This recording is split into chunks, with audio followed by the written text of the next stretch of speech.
हाँ जी, सत श्री अकाल प्यारे विद्यार्थियों।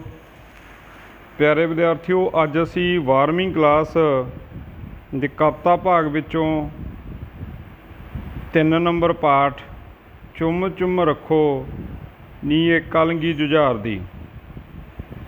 एक धार्मिक गीत है जिन्हों कि नंद लाल नूरपुरी जी ने लिखा है। सो नंद लाल नूरपुरी धार्मिक गीतों के बड़े रचयिता रहे हैं।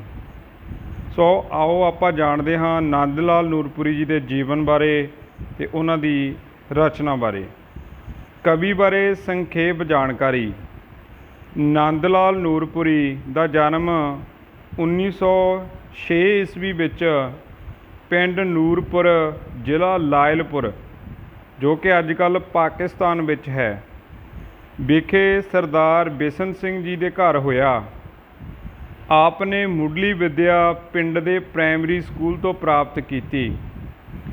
लायलपुर तो उन्हें 10वीं अते FA तक की विद्या प्राप्त की। कुछ समा स्कूल अध्यापक रहने तो बाद आप बीकानेर विखे थानेदार लग गए, पर यह नौकरी उन्होंने रास ना आउण कारण उन्हें इस नौकरी तो अस्तीफा दे दिता। देश की आज़ादी तो बाद आप पहला फरीदकोट अते फिर जलंधर आ गए अते अपनी मौत तक इत्थे ही मॉडल हाउस विखे रहे। नूरपुरी ने आर्थिक तंगियां विच जीवन गुजारिया। उन्हां दा गुजारा गीतां अते कवितावां दे इवजाने वजों मिलदे पैसों ते ही चलदा रहा। आर्थिक तंगियां तो घबरा के उन्हां 13 मई 1966 ईस्वी नूं खूह विच छाल मार के आत्म हत्या कर लई। सो पंजाबी दे बेटा ये बहुत ही महान जिहड़े कवि सी। सो बड़ा दुख होंदा कि जदों आर्थिक तंगियां तोशियां दे चलदियां इस तरह के जिहड़े महान लेखक साडे विचों चले गए सी। सो बेटा कहा जाता है कि जिहड़े कवि ने उन्हां दा दिल जिगरा बड़ा आम व्यक्ति नालों वड्डा हुंदा, पर सोच के देखो कि ये किन्ने ज़्यादा गरीबी के माहौल दे विच जम्मे पले ते अपना गुजारा कर रहे सी कि इन्हां नूं इस जीवन दे विचों आर्थिक तंगियां करके जाना पिया। नूरपुरीया इन्हां दे बेटा जो इन्होंने रचनावां संग्रह लिखे उन्हां दे नाम नूरपुरीया, चंगियाड़े, वंगा, जिउंदा पंजाब, सुगात, पंजाब बोलिया, आखरी सुगात, नूरपुरी दे गीत आदि आप दियां कवितावां अते गीतां दे संग्रह हैं। नूरपुरी दे बहुत सारे गीत रिकॉर्ड होए। भगत सिंह दी शहीदी बारे लिखिया आप दा गीत मैं वतन दा शहीद बहुत प्रसिद्ध होया। इस पाठ पुस्तक विच दर्ज उन्हां दी कविता चुम चुम रखो विच गुरु गोबिंद सिंह जी दे बड़े साहिबजादियां अजीत सिंह अते जुझार सिंह जी दे युद्ध उपरंत वापसी की उड़ीक बारे माता गुजरी दे मन के भाव ते बलबले बयान किए गए हैं। आओ इस कविता बारे कुछ मुढ़ली जानकारी हासिल करते हाँ। जान पहचान। इस कविता विच माता गुजरी जी वल्लों जंग नूं गए श्री गुरु गोबिंद सिंह जी दे बड़े साहिबजादियां साहिबजादा अजीत सिंह जी अते साहिबजादा जुझार सिंह जी दे युद्ध पिछों वापस आउण दी अड़ीक अते उन्हां दी शहीदी नूं प्रगटाया गया है।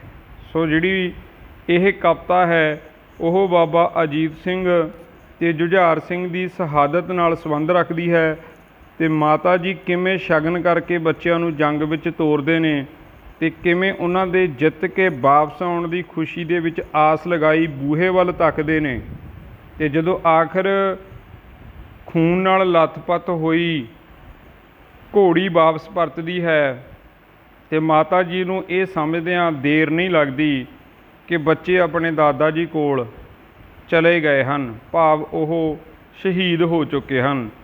ਸੋ ਜਿੱਥੇ ਦਾਦੀ ਮਾਂ ਦੇ ਮਨ ਵਿੱਚ ਬੱਚਿਆਂ ਨੂੰ ਵੇਖਣ ਦਾ ਚਾਅ ਹੈ ਅਤੇ ਉੱਥੇ ਇਹ ਕਵਿਤਾ ਦਾ ਜੋ ਅੰਤ ਹੈ ਸੋ ਬੱਚਿਆਂ ਦੀ ਸ਼ਹਾਦਤ ਦੇ ਨਾਲ ਸਮਾਪਤ ਹੁੰਦਾ ਹੈ। ਆਓ ਮਾਂ ਦੇ ਬਲਬਲੇ ਅਤੇ ਸ਼ਹੀਦ ਹੋਏ ਜੁਝਾਰ ਸਿੰਘ ਜੀ ਦੀ ਕਵਿਤਾ ਨੂੰ ਅੱਗੇ ਪੜ੍ਹਦੇ ਹਾਂ। ਪ੍ਰਸੰਗ ਸਹਿਤ ਵਿਆਖਿਆ। ਚੁੰਮ ਚੁੰਮ ਰੱਖੋ ਨੀਏ ਕਲਗੀ ਜੁਝਾਰ ਦੀ, ਫੁੱਲਾਂ ਨਾਲ ਗੁੰਦੋ ਲੜੀ ਹੀਰਿਆਂ ਦੇ ਹਾਰ ਦੀ। ਜੰਗ ਵਿੱਚੋਂ ਲੜ ਕੇ ਸਿਪਾਹੀ ਮੇਰੇ ਆਉਣਗੇ, ਚੰਨ ਦਿਆਂ ਚਿਹਰਿਆਂ ਚੋਂ ਚੰਨ ਮੁਸਕਾਉਣਗੇ। ਵਿਹੜੇ ਵਿੱਚ ਠਾਠਾਂ ਮਾਰੂ ਖੁਸ਼ੀ ਸੰਸਾਰ ਦੀ, ਚੁੰਮ ਚੁੰਮ ਰੱਖੋ ਨੀ ਕਲਗੀ ਜੁਝਾਰ ਦੀ। ਸੋ ਮਾਤਾ ਗੁਜਰ ਕੌਰ ਦੇ ਮਨ ਦੇ ਭਾਵ ਇਸ ਲਾਈਨਾਂ ਦੇ ਵਿੱਚ ਸਮੋਏ ਹੋਏ ਹਨ। ਸੋ ਜਦੋਂ ਵੀ ਅਸੀਂ ਇਸ ਤਰ੍ਹਾਂ ਦੀ ਕਿਸੇ ਗੀਤ ਜਾਂ ਕਵਿਤਾ ਦੀ ਪ੍ਰਸੰਗ ਸਹਿਤ ਵਿਆਖਿਆ ਕਰਦੇ ਹਾਂ ਸੋ ਸਭ ਤੋਂ ਪਹਿਲਾਂ ਜ਼ਰੂਰੀ ਹੁੰਦਾ ਹੈ ਉਸ ਕਵਿਤਾ ਦਾ ਪ੍ਰਸੰਗ ਲਿਖਣਾ, ਉਸ ਗੀਤ ਦਾ ਪ੍ਰਸੰਗ ਲਿਖਣਾ। ਆਓ ਅਸੀਂ ਜਾਣਦੇ ਹਾਂ ਕਿ ਇਸ ਕਵਿਤਾ ਦਾ ਪ੍ਰਸੰਗ ਕਿਸ ਤਰ੍ਹਾਂ ਲਿਖਿਆ ਗਿਆ ਹੈ ਜਾਂ ਹੋਰ ਕਵਿਤਾਵਾਂ ਜਾਂ ਗੀਤਾਂ ਦਾ ਪ੍ਰਸੰਗ ਅਸੀਂ ਕਿਵੇਂ ਲਿਖ ਸਕਦੇ ਹਾਂ। ਪ੍ਰਸੰਗ। ਇਹ ਕਾਵਿ ਸਤਰਾਂ ਲਾਜ਼ਮੀ ਪੰਜਾਬੀ 12 ਨਾਂ ਦੀ ਪਾਠ ਪੁਸਤਕ ਵਿੱਚ ਦਰਜ ਨੰਦ ਲਾਲ ਨੂਰਪੁਰੀ ਦੇ ਗੀਤ ਚੁੰਮ ਚੁੰਮ ਰੱਖੋ ਵਿੱਚੋਂ ਲਈਆਂ ਗਈਆਂ ਹਨ। ਸੋ ਸਭ ਤੋਂ ਪਹਿਲਾਂ ਜਿਹੜੀ ਪਾਠ ਪੁਸਤਕ ਅਸੀਂ ਪੜ੍ਹ ਰਹੇ ਹਾਂ ਉਸ ਦਾ ਨਾਮ ਆਏਗਾ, ਉਸ ਤੋਂ ਬਾਅਦ ਕਵੀ ਦਾ ਨਾਮ ਆਏਗਾ ਕਿ ਇਹ ਕਵਿਤਾ ਕਿਸ ਕਵੀ ਦੀ ਹੈ, ਅਤੇ ਉਸ ਤੋਂ ਬਾਅਦ ਉਸ ਕਵੀ ਨੇ ਜੋ ਕਵਿਤਾ ਤੁਹਾਡੇ ਪਾਠ ਪੁਸਤਕ ਦੇ ਵਿੱਚ ਅਸੀਂ ਪੜ੍ਹ ਰਹੇ ਹਾਂ ਫਿਰ ਉਸ ਦਾ ਨਾਮ ਆਏਗਾ, ਅਤੇ ਉਸ ਤੋਂ ਬਾਅਦ ਵਾਲਾ ਹੈ ਕਿ ਇਹ ਕਵਿਤਾ ਕਿਸ ਵਿਸ਼ੇ ਨਾਲ ਸੰਬੰਧ ਹੈ। ਸੋ ਇਸ ਗੀਤ ਵਿੱਚ ਮਾਤਾ ਗੁਜਰੀ ਜੀ ਵੱਲੋਂ ਜੰਗ ਨੂੰ ਗਏ ਸ੍ਰੀ ਗੁਰੂ ਗੋਬਿੰਦ ਸਿੰਘ ਜੀ ਦੇ ਵੱਡੇ ਸਾਹਿਬਜ਼ਾਦਾ ਅਜੀਤ ਸਿੰਘ ਅਤੇ ਸਾਹਿਬਜ਼ਾਦਾ ਜੁਝਾਰ ਸਿੰਘ ਜੀ ਦੇ ਯੁੱਧ ਵਿੱਚੋਂ ਵਾਪਸ ਆਉਣ ਦੀ ਉਡੀਕ ਅਤੇ ਉਹਨਾਂ ਦੀ ਸ਼ਹਾਦਤ ਜਾਂ ਉਹਨਾਂ ਦੀ ਸ਼ਹੀਦੀ ਨੂੰ ਪ੍ਰਗਟਾਇਆ ਗਿਆ ਹੈ। ਇਨ੍ਹਾਂ ਸਤਰਾਂ ਵਿੱਚ ਜੰਗ ਨੂੰ ਗਏ ਸਾਹਿਬਜ਼ਾਦਿਆਂ ਦੀ ਉਡੀਕ ਦਾ ਵਰਣਨ ਹੈ। ਆਓ ਪੜ੍ਹਦੇ ਹਾਂ ਵਿਆਖਿਆ। ਮਾਤਾ ਗੁਜਰੀ ਜੀ ਸਾਹਿਬਜ਼ਾਦਾ ਜੁਝਾਰ ਸਿੰਘ ਜੀ ਦੀ ਕਲਗੀ ਨੂੰ ਚੁੰਮ ਚੁੰਮ ਕੇ ਰੱਖਣ ਅਤੇ ਫੁੱਲਾਂ ਨਾਲ ਹੀਰਿਆਂ ਦੇ ਹਾਰ ਦੀ ਲੜੀ ਗੁੰਦਣ ਲਈ ਆਖਦੇ ਹਨ। ਜੰਗ ਨੂੰ ਗਏ ਸ੍ਰੀ ਗੁਰੂ ਗੋਬਿੰਦ ਸਿੰਘ ਜੀ ਦੇ ਵੱਡੇ ਸਾਹਿਬਜ਼ਾਦਿਆਂ ਦੀ ਉਡੀਕ ਵਿੱਚ ਮਾਤਾ ਗੁਜਰੀ ਜੀ ਆਖਦੇ ਹਨ ਕਿ ਉਸ ਦੇ ਬਹਾਦਰ ਸਿਪਾਹੀ ਆਤਬਾਜ਼ ਸਾਹਿਬਜ਼ਾਦਾ ਅਜੀਤ ਸਿੰਘ ਜੀ ਅਤੇ ਸਾਹਿਬਜ਼ਾਦਾ ਜੁਝਾਰ ਸਿੰਘ ਜੀ ਚਮਕੌਰ ਦੀ ਜੰਗ ਵਿੱਚੋਂ ਲੜ ਕੇ ਆਉਣਗੇ ਤਾਂ ਉਹਨਾਂ ਚੰਨ ਵਰਗੇ ਬੱਚਿਆਂ ਦੇ ਚਿਹਰਿਆਂ 'ਚੋਂ ਮੁਸਕਾਉਂਦੇ ਹੋਏ ਚੰਨ ਦਿਖਾਈ ਦੇਣਗੇ, ਅਥਵਾ ਉਹਨਾਂ ਦੇ ਚਿਹਰਿਆਂ 'ਤੇ ਜਿੱਤ ਦੀ ਖੁਸ਼ੀ ਦਿਖਾਈ ਦੇਵੇਗੀ। ਉਹਨਾਂ ਦੇ ਵਿਹੜੇ ਵਿੱਚ ਸਮੁੱਚੇ ਸੰਸਾਰ ਦੀ ਖੁਸ਼ੀ ਠਾਠਾਂ ਮਾਰਦੀ ਦਿਖਾਈ ਦੇਵੇਗੀ। ਮਾਤਾ ਗੁਜਰੀ ਜੀ ਸਾਹਿਬਜ਼ਾਦਾ ਜੁਝਾਰ ਸਿੰਘ ਜੀ ਦੀ ਕਲਗੀ ਨੂੰ ਚੁੰਮ ਚੁੰਮ ਰੱਖਣ ਲਈ ਆਖਦੇ ਹਨ। ਆਓ ਜੀ ਇਸ ਧਾਰਮਿਕ ਗੀਤ ਦੇ ਦੂਸਰੇ ਪਹਿਰੇ ਨੂੰ ਅਤੇ ਉਹਨਾਂ ਦੀਆਂ ਸਤਰਾਂ ਨੂੰ ਪ੍ਰਸੰਗ ਸਹਿਤ ਜਾਣਦੇ ਹਾਂ। ਕੂਲੇ ਕੂਲੇ ਹੱਥ ਕਿਰਪਾਨਾਂ ਵਿੱਚ ਗੋਰੀਆਂ, ਕੱਲ੍ਹ ਨੇ ਸਵੇਰੇ ਦੀਆਂ ਜੋੜੀਆਂ ਮੈਂ ਤੋਰੀਆਂ, ਜਿਨ੍ਹਾਂ ਦਾ ਵਿਛੋੜਾ ਮੈਂ ਨਾ ਪਲ ਸੀ ਸਹਾਰਦੀ, ਚੁੰਮ ਚੁੰਮ ਰੱਖੋ ਨੀ ਕਲਗੀ ਜੁਝਾਰ ਦੀ। ਸੋ ਬੇਟਾ ਜਿਹੜਾ ਪ੍ਰਸੰਗ ਆ ਤੁਸੀਂ ਬਿਲਕੁਲ ਜਿਵੇਂ ਅਸੀਂ ਉੱਪਰ ਦੱਸ ਚੁੱਕੇ ਹਾਂ ਉਸ ਤਰ੍ਹਾਂ ਹੀ ਲਿਖਣਾ। ਆਓ ਇਸ ਗੀਤ ਦੀਆਂ ਲਾਈਨਾਂ, ਇਸ ਕਵਿਤਾ ਦੀਆਂ ਲਾਈਨਾਂ ਦੀ ਵਿਆਖਿਆ ਪੜ੍ਹਦੇ ਹਾਂ। ਜੰਗ ਨੂੰ ਗਏ ਸਾਹਿਬਜ਼ਾਦਿਆਂ ਅਜੀਤ ਸਿੰਘ ਜੀ ਅਤੇ ਜੁਝਾਰ ਸਿੰਘ ਜੀ ਦਾ ਜ਼ਿਕਰ ਕਰਦੇ ਮਾਤਾ ਗੁਜਰੀ ਜੀ ਆਖਦੇ ਹਨ ਕਿ ਉਹਨਾਂ ਦੇ ਕੂਲੇ ਕੂਲੇ ਹੱਥਾਂ ਵਿੱਚ ਗੋਰੀਆਂ ਅਥਵਾ ਚਮਕਦੀਆਂ ਕਿਰਪਾਨਾਂ ਹਨ। ਮਾਤਾ ਗੁਜਰੀ ਜੀ ਆਖਦੇ ਹਨ ਕਿ ਉਹਨਾਂ ਨੇ ਜੰਗ ਲਈ ਕੱਲ੍ਹ ਸਵੇਰ ਦੀਆਂ ਹੀ ਜੋੜੀਆਂ ਭਾਵ ਅਜੀਤ ਸਿੰਘ ਅਤੇ ਜੁਝਾਰ ਸਿੰਘ ਜੀ ਨੂੰ ਤੋਰਿਆ ਹੈ। ਮਾਤਾ ਜੀ ਆਖਦੇ ਹਨ ਕਿ ਉਹ ਇਹਨਾਂ ਦਾ ਵਿਛੋੜਾ ਪਲ ਵੀ ਨਹੀਂ ਸੀ ਸਹਾਰਦੇ। ਮਾਤਾ ਗੁਜਰੀ ਜੀ ਸਾਹਿਬਜ਼ਾਦਾ ਜੁਝਾਰ ਸਿੰਘ ਜੀ ਦੀ ਕਲਗੀ ਨੂੰ ਚੁੰਮ ਚੁੰਮ ਕੇ ਰੱਖਣ ਲਈ ਆਖਦੇ ਹਨ। ਸੋ ਇਸੇ ਧਾਰਮਿਕ ਗੀਤ ਭਾਵ ਕਵਿਤਾ ਰੂਪੀ ਗੀਤ ਦੀਆਂ ਅਗਲੀਆਂ ਲਾਈਨਾਂ ਪੜ੍ਹਦੇ ਹਾਂ ਕਿ ਘੋੜੀਆਂ ਦੇ ਪੌੜ ਜਦੋਂ ਕੰਨਾਂ ਸੁਣੇ ਵੱਜਦੇ, ਵੇਖਣ ਨੂੰ ਨੈਣ ਆਏ ਬੂਹੇ ਵੱਲ ਭੱਜਦੇ, ਲਹੂ ਵਿੱਚ ਭਿੱਜੀ ਘੋੜੀ ਵੇਖੀ ਭੁੱਬਾਂ ਮਾਰਦੀ, ਚੁੰਮ ਚੁੰਮ ਰੱਖੋ ਨੀ ਇਹ ਕਲਗੀ ਜੁਝਾਰ ਦੀ। ਸੋ ਅੱਗੇ ਜੋ ਸੀਨ ਵਾਪਰਦਾ ਹੈ ਉਸ ਨੂੰ ਆਓ ਅਸੀਂ ਇਸ ਪੈਰੇ ਦੀ ਵਿਆਖਿਆ ਦੇ ਰੂਪ ਵਿੱਚ ਪੜ੍ਹਦੇ ਹਾਂ। ਵਿਆਖਿਆ ਦੇ ਵਿੱਚ ਪੜ੍ਹਦੇ ਹਾਂ ਕਿ ਸਾਹਿਬਜ਼ਾਦਿਆਂ ਦੇ ਜੰਗ ਵਿੱਚੋਂ ਵਾਪਸ ਆਉਣ ਦੀ ਉਡੀਕ ਦੇ ਪ੍ਰਸੰਗ ਵਿੱਚ ਮਾਤਾ ਗੁਜਰੀ ਜੀ ਆਖਦੇ ਹਨ ਕਿ ਜਦ ਘੋੜੀਆਂ ਦੇ ਪੌੜਾਂ ਭਾਵ ਖੁਰਾਂ ਦੀ ਆਵਾਜ਼ ਕੰਨਾਂ ਵਿੱਚ ਪੈਂਦੀ ਹੈ ਤਾਂ ਉਹਨਾਂ ਦੇ ਨੈਣ ਭਾਵ ਅੱਖਾਂ ਸਾਹਿਬਜ਼ਾਦਿਆਂ ਨੂੰ ਦੇਖਣ ਲਈ ਘਰ ਦੇ ਬੂਹੇ ਵੱਲ ਭੱਜਦੇ ਹਨ। ਭਾਵ ਉਹ ਆਪ ਸਾਹਿਬਜ਼ਾਦਿਆਂ ਨੂੰ ਦੇਖਣ ਲਈ ਬੂਹੇ ਵੱਲ ਭੱਜਦੇ ਹਨ, ਪਰ ਉਹ ਬੂਹੇ 'ਤੇ ਲਹੂ ਵਿੱਚ ਭਿੱਜੀ ਭੁੱਬਾਂ ਮਾਰਦੀ ਘੋੜੀ ਦੇਖਦੇ ਹਨ। ਮਾਤਾ ਗੁਜਰੀ ਜੀ ਸਾਹਿਬਜ਼ਾਦਾ ਜੁਝਾਰ ਸਿੰਘ ਜੀ ਦੀ ਕਲਗੀ ਨੂੰ ਚੁੰਮ ਚੁੰਮ ਰੱਖਣ ਲਈ ਆਖਦੇ ਹਨ। ਸੋ ਬੇਟਾ ਮਾਤਾ ਗੁਜਰੀ ਜੀ ਜਦੋਂ ਵੇਖਦੇ ਨੇ ਕਿ ਉਹ ਮੇਰੇ ਪੋਤਰੇ ਜਿਹੜੇ ਜੰਗ 'ਚੋਂ ਜਿੱਤ ਕੇ ਆਉਣਗੇ, ਪਰ ਜਦੋਂ ਖਾਲੀ ਘੋੜੀ ਵੇਖਦੇ ਨੇ ਤੇ ਉਦੋਂ ਹੀ ਉਹ ਅੰਦਾਜ਼ਾ ਲਾ ਲੈਂਦੇ ਨੇ ਕਿ ਮੇਰੇ ਪੋਤਰਿਆਂ ਦੇ ਨਾਲ ਜੰਗ ਦੇ ਵਿੱਚ ਕੀ ਭਾਣਾ ਵਾਪਰਿਆ ਹੈ। ਲੱਗੇ ਹੋਏ ਕਾਠੀ ਉੱਤੇ ਲਹੂ ਨੇ ਇਹ ਦੱਸਿਆ, ਮਾਏ ਤੇਰਾ ਜੋੜਾ ਦਾਦੇ ਕੋਲ ਹੈ ਜਾਂ ਵਸਿਆ, ਛੱਡ ਦੇ ਉਡੀਕ ਹੁਣ ਹੰਸਾਂ ਦੀ ਡਾਰ ਦੀ, ਚੁੰਮ ਚੁੰਮ ਰੱਖੋ ਨੀ ਕਲਗੀ ਜੁਝਾਰ ਦੀ। ਹੁਣ ਮਾਤਾ ਗੁਜਰੀ ਜੀ ਇਹ ਜਾਣ ਚੁੱਕੇ ਨੇ ਕਿ ਜਿਹੜੀ ਘੋੜੀ ਖੂਨ ਨਾਲ ਲਿਬੜੀ ਹੋਈ ਉਹਨਾਂ ਦੇ ਸਨਮੁਖ ਖੜੀ ਆ, ਕਿ ਜੰਗ ਦੇ ਵਿੱਚ ਜੋ ਲੜਾਈ ਬੜਾ ਘਮਸਾਨ ਦਾ ਯੁੱਧ ਚੱਲ ਰਿਹਾ ਸੀ ਕਿ ਉਹਦੇ ਵਿੱਚ ਜਿਹੜੇ ਉਹਨਾਂ ਦੇ ਪੋਤਰੇ ਨੇ ਭਾਵ ਹੰਸਾਂ ਦੀ ਜੋੜੀ ਆ, ਉਹਨਾਂ ਦੇ ਨਾਲ ਕੀ ਵਾਪਰਿਆ। ਵਿਆਖਿਆ ਮਾਤਾ ਜੀ ਜੰਗ ਨੂੰ ਗਏ ਸ੍ਰੀ ਗੁਰੂ ਗੋਬਿੰਦ ਸਿੰਘ ਜੀ ਦੇ ਵੱਡੇ ਸਪੁੱਤਰਾਂ ਸਾਹਿਬਜ਼ਾਦਾ ਅਜੀਤ ਸਿੰਘ ਜੀ ਅਤੇ ਸਾਹਿਬਜ਼ਾਦਾ ਜੁਝਾਰ ਸਿੰਘ ਜੀ ਦੇ ਜੰਗ ਪਿੱਛੋਂ ਵਾਪਸ ਆਉਣ ਦੀ ਉਡੀਕ ਵਿੱਚ ਸਨ, ਪਰ ਉਹਨਾਂ ਨੇ ਲਹੂ ਵਿੱਚ ਭਿੱਜੀ ਹੋਈ ਅਤੇ ਭੁੱਬਾਂ ਮਾਰਦੀ ਘੋੜੀ ਨੂੰ ਦੇਖਿਆ। ਉਹਨਾਂ ਦੀ ਕਾਠੀ 'ਤੇ ਲੱਗਾ ਖੂਨ ਮਾਤਾ ਜੀ ਨੂੰ ਇਹ ਦੱਸ ਰਿਹਾ ਸੀ ਕਿ ਉਹਨਾਂ ਦਾ ਜੋੜਾ ਆਪਣੇ ਦਾਦਾ ਸ੍ਰੀ ਗੁਰੂ ਤੇਗ ਬਹਾਦਰ ਜੀ ਪਾਸ ਜਾ ਵਸਿਆ ਹੈ, ਅਥਵਾ ਉਹਨਾਂ ਦੇ ਬੱਚੇ ਸ਼ਹੀਦ ਹੋ ਗਏ ਹਨ। ਇਸ ਲਈ ਉਹਨਾਂ ਨੂੰ ਹੰਸਾਂ ਦੀ ਡਾਰ ਵਰਗੀ ਆਪਣੀ ਇਸ ਖੂਬਸੂਰਤ ਜੋੜੀ ਦੀ ਉਡੀਕ ਛੱਡ ਦੇਣੀ ਚਾਹੀਦੀ ਹੈ।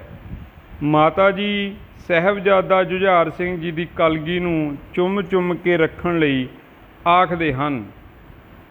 ਸੋ ਆਓ ਇਸ ਕਵਿਤਾ ਦਾ ਅਸੀਂ ਕੇਂਦਰੀ ਭਾਵ ਜਾਣਦੇ ਹਾਂ। ਇੱਥੇ ਬੇਟਾ ਜਿਹੜੀ ਇਹ ਉੱਪਰ ਅਸੀਂ ਇਹ ਕਵਿਤਾ ਰੂਪੀ ਗੀਤ ਜਾਂ ਗੀਤ ਰੂਪੀ ਇਸ ਕਵਿਤਾ ਨੂੰ ਸਮਾਪਤ ਕੀਤਾ। ਸੋ ਇਹਦੇ ਵਿੱਚ ਕਿਵੇਂ ਮਾਤਾ ਗੁਜਰੀ ਦੀ ਜਿਹੜੀ ਉਡੀਕ ਹੈ ਉਹ ਖਾਲੀ ਘੋੜੀ ਨੂੰ ਭਾਵ ਖੂਨ ਨਾਲ ਲਿਬੜੀ ਘੋੜੀ ਨੂੰ ਵੇਖ ਕੇ ਖਤਮ ਹੋ ਜਾਂਦੀ ਹੈ ਕਿ ਜਿਹੜੇ ਬੱਚੇ ਨੇ ਉਹ ਆਪਣੇ ਦਾਦਾ ਜੀ ਕੋਲ ਭਾਵ ਸ਼ਹੀਦੀ ਪ੍ਰਾਪਤ ਕਰ ਗਏ ਹਨ। ਸੋ ਜਿਵੇਂ ਕਿ ਇਸ ਕਵਿਤਾ ਦਾ ਕੇਂਦਰੀ ਭਾਵ ਦੱਸਦਾ ਹੈ, ਪ੍ਰਸ਼ਨ ਨੰਬਰ ਪਹਿਲਾ ਕਿ ਨੰਦ ਲਾਲ ਨੂਰਪੁਰੀ ਦੇ ਗੀਤ ਚੁੰਮ ਚੁੰਮ ਰੱਖੋ ਦਾ ਕੇਂਦਰੀ ਭਾਵ ਲਿਖੋ। ਉੱਤਰ ਹੈ ਦੇਸ਼ ਦੀ ਰਾਖੀ ਲਈ ਦਿੱਤੀ ਵੱਡੇ ਸਾਹਿਬਜ਼ਾਦਿਆਂ ਦੀ ਕੁਰਬਾਨੀ ਬੇਮਿਸਾਲ ਹੈ।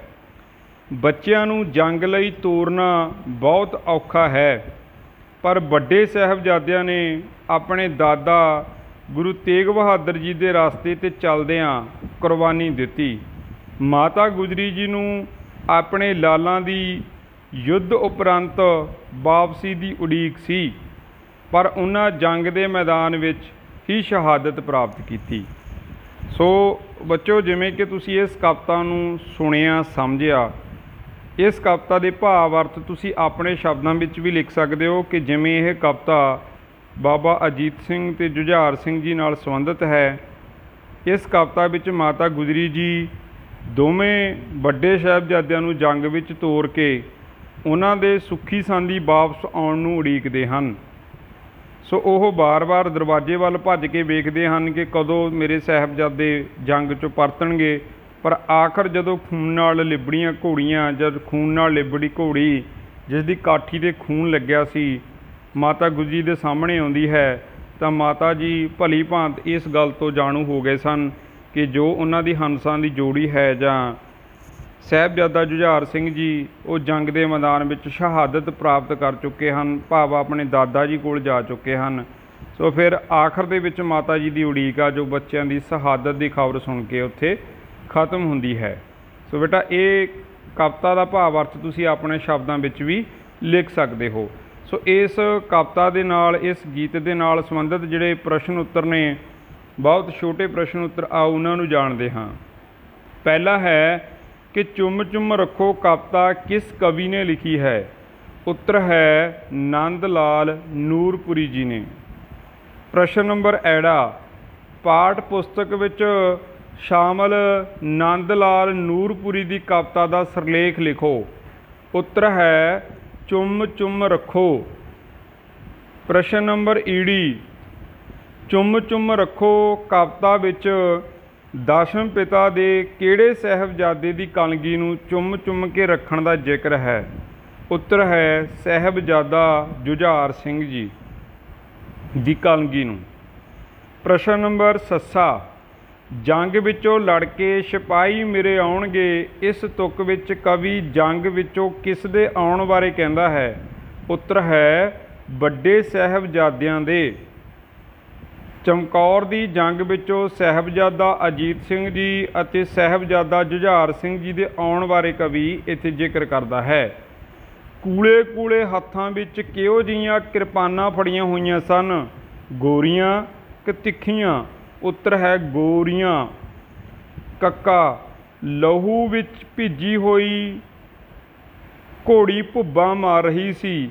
ਉੱਤਰ ਹਾਂ ਜਾਂ ਨਾ? ਉੱਤਰ ਹੈ ਹਾਂ।